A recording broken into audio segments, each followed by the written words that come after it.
Buenas noches, bienvenidos nuevamente al canal de Lectio. Vamos a continuar con la lectura susurrada de Juego de Tronos, Canción de Hielo y Fuego, el primer libro. Continuaremos con el capítulo de Catelyn.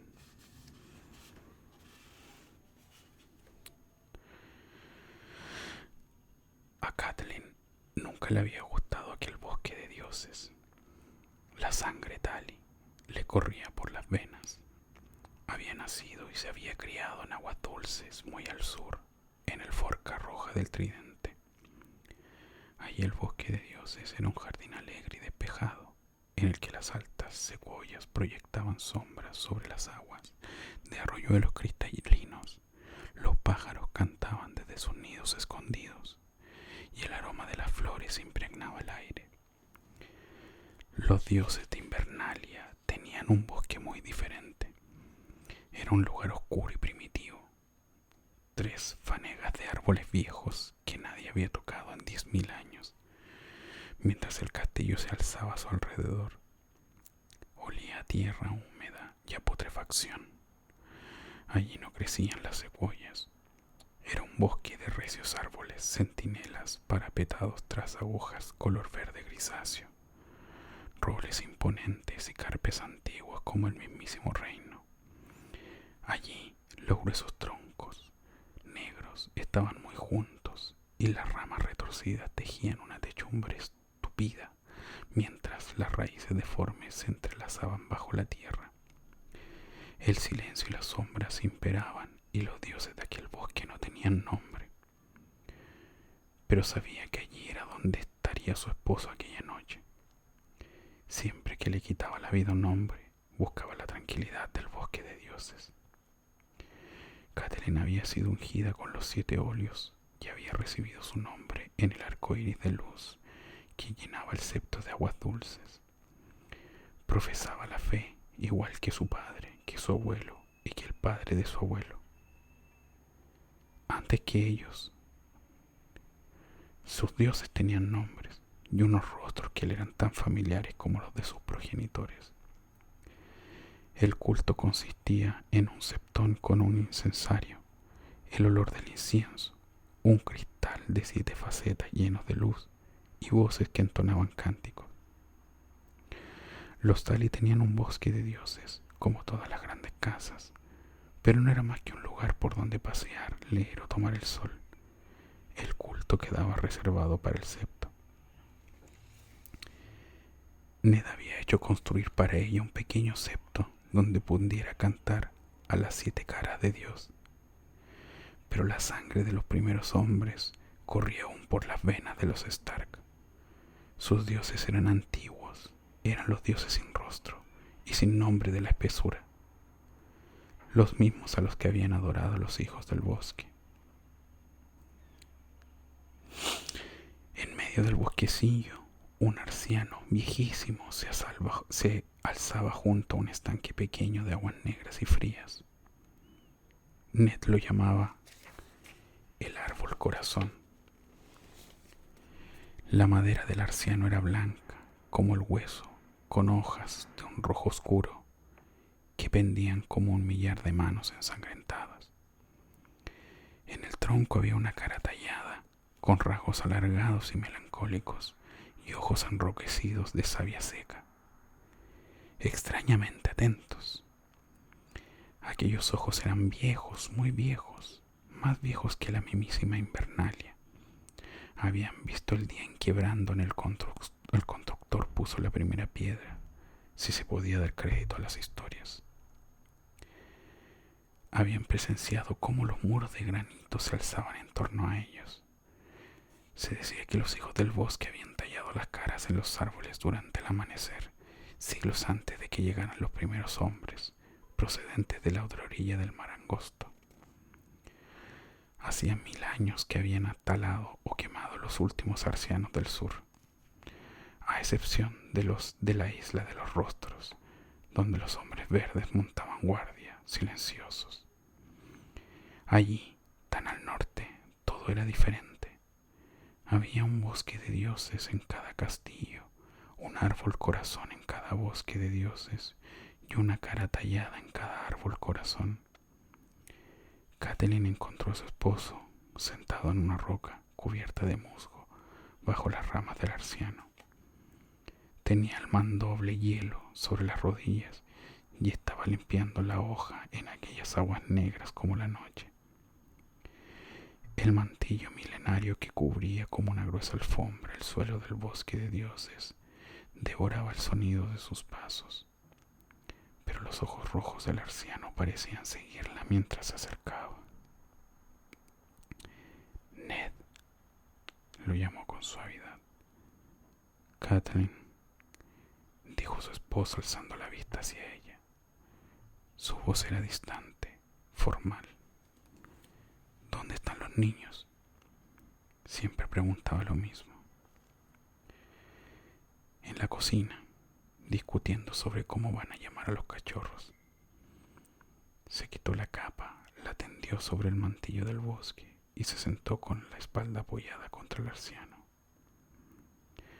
Arya adora la suya y Sansa también está encantada, pero Rickon no lo termina de ver claro. ¿Tiene miedo?, preguntó Ned. Un poco, admitió. Solo tiene 3 años. Debe aprender a enfrentarse a sus miedos. Ned frunció el ceño. No va a tener 3 años toda la vida. Y se acerca el invierno. Es verdad, asintió Catelyn. Aquellas palabras le provocaron un escalofrío, como siempre. Eran el lema de los Stark. Todas las familias nobles tenían un lema, y aquellas consignas familiares, piedras de toque, aquella especie de plegarias, eran alardes de honor y gloria, promesas de lealtad y sinceridad, juramentos de valor y fidelidad. Todos menos el de los Stark. El lema de los Stark era: se acerca el invierno. Catelyn reflexionó sobre los extraños que eran aquellos norteños. No era la primera vez que lo hacía. He de reconocer que ese hombre murió bien, dijo Ned. Tenía en la mano un retal de cuero engrasado. Mientras hablaba, lo pasaba con suavidad por la hoja del mandoble, haciendo que el metal cobrara un brillo oscuro. Me alegré por Bran. Habrías estado orgullosa de él. Siempre me enorgullezco de Bran, señaló Catelyn. No apartaba la vista de la espada. Se veían claramente las ondulaciones del interior del acero, donde el metal fuera plegado 100 veces sobre sí mismo en la forja. A Catelyn no le gustaban las espadas, pero era innegable que Hielo poseía una belleza propia. La habían forjado en Valiria, antes de que la maldición cayera sobre el antiguo feudo franco, donde los herreros trabajaban el metal tanto con hechizos como con martillos. Hielo tenía 400 años y conservaba el filo del día en que la forjaron. Su nombre era aún más antiguo, un legado de la edad de los héroes, cuando los Stark eran reyes en el norte. Con el de hoy van 4 este año, dijo Ned sombrío.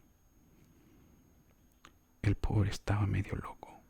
Algo le inspiraba un miedo tan profundo que ni me entendía cuando le hablaba.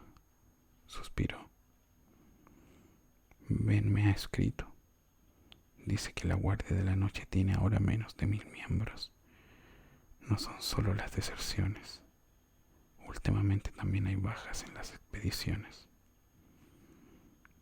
¿Será por los salvajes? Estoy seguro. Ned alzó a Hielo y contempló el frío acero en toda su longitud. Y esto irá peor. Puede que llegue el día en que no nos quede más remedio que llamar a nuestros vasallos y cabalgar hacia el norte para encargarnos de una vez por todas de ese rey más allá del muro. Al otro lado del muro, la sola idea hizo que Catelyn se estremeciera. No tenemos nada que temer de Mance Rayder, dijo Ned, que había visto el temor dibujado en su rostro. Más allá del muro hay cosas aún peores.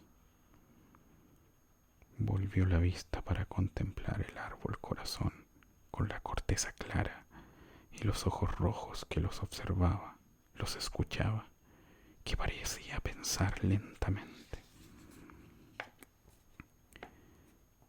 Pasas demasiado tiempo escuchando los cuentos de la vieja Tata.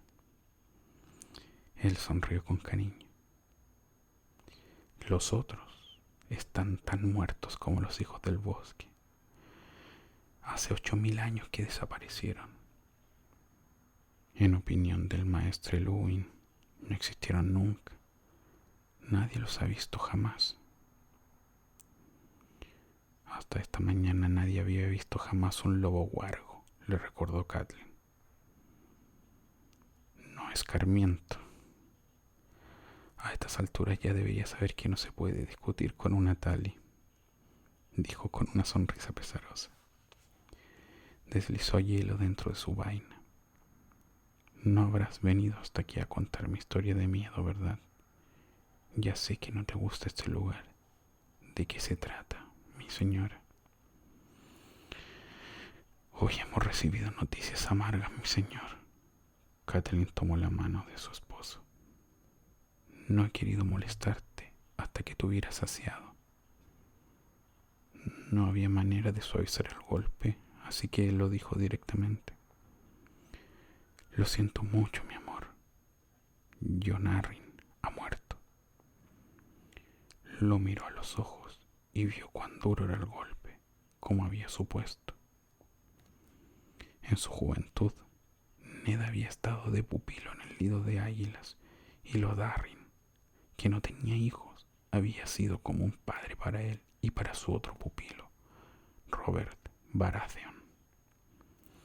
Cuando el rey loco, Aerys II Targaryen, exigió sus cabezas, el señor de Nido de Águilas se alzó en armas con sus vasallos de la luna y el halcón, antes que entregar a quienes había jurado proteger.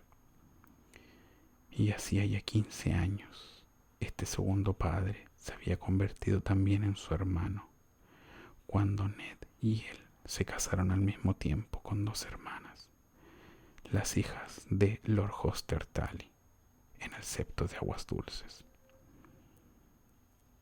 Jon, dijo él, está confirmada la noticia.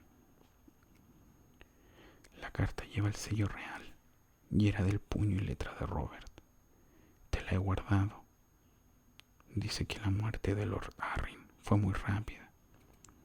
Ni siquiera el maestre Pycelle pudo hacer nada, aparte de darle la leche de la amapola para que no sufriera. Algo es algo, suspiró. Catelyn veía el dolor reflejado en su rostro, pero aún así Ned pensó primero en ella. ¿Y tu hermana?, preguntó. ¿Y el hijo de Jon?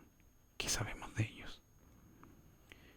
El mensaje decía solo que se encontraban bien y que habían vuelto al nido de águilas, dijo Catelyn. Yo preferiría que hubieran ido a Aguas Dulces. El nido está tan arriba, es tan solitario. Además, fue siempre el hogar de Jon, no el de mi hermana. El recuerdo de su esposo estará en cada piedra. La conozco bien. Necesita el consuelo y el apoyo de su familia y amigos. Tu tío está en el valle, ¿no? Tengo entendido que Jon lo nombró caballero de la puerta. Brinden hará todo lo que pueda por ella y por el niño, asintió Catelyn. Eso me tranquiliza un poco, pero... Ve con ella, pidió Ned. Llévate a los niños.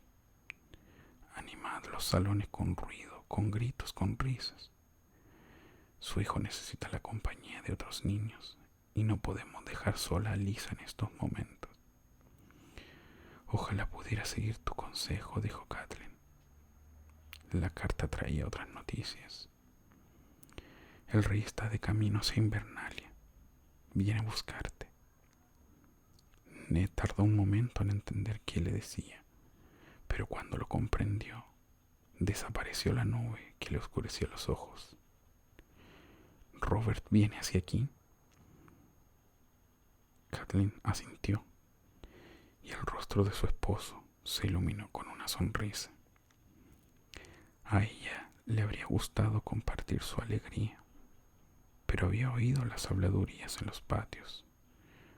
Una loba huargo muerta en la nieve, con un asta rota en la garganta.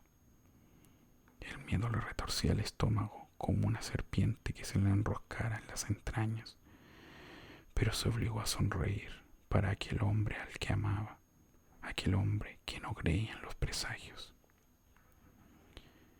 Ya me imaginaba que te alegrarías, dijo. Tenemos que avisar a tu hermano que está en el muro. Desde luego, asintió Ned. Ben no se lo perdería por nada del mundo. Le diré al maestro Lubin que envíe su pájaro más veloz. Ned se levantó y le ayudó a ponerse en pie. Ese hijo de... ¿Cuántos años han pasado? Y no se les ocurre avisarme con más antelación. Decía el mensaje cuántas personas venían en el grupo. Calculo que como mínimo 100 caballeros, con todos sus criados, y por lo menos 50 jinetes libres. También viene Cersei y los niños. Robert querrá que vayan cómodos. No forzará mucho la marcha, dijo él. Mejor, así tendremos más tiempo para los preparativos. Con la comitiva viajan también los hermanos de la reina. Ned hizo una mueca. No sentía el menor afecto hacia la familia de la reina, y era recíproco. Kathleen lo sabía muy bien. Los Lannister de Roca Casterly se habían unido muy tarde a la causa de Robert, cuando la victoria ya estaba asegurada, y aquello no se lo había perdonado jamás. En fin, si por el placer de tener aquí a Robert tengo que soportar una plaga de Lannister, ¿qué le vamos a hacer? Por lo visto, Robert se trae a la mitad de su corte. Allá donde va el rey no lo sigue, señaló Kathleen. Tengo muchas ganas de ver a los chiquillos. El pequeño todavía mamaba del pecho de la Lannister la última vez que nos encontramos. Ahora debe ya tener 5 años, ¿no? El príncipe Tommen ha cumplido ya los 7. Tiene la edad de Bran. Por favor, Ned, cuidado con lo que dices.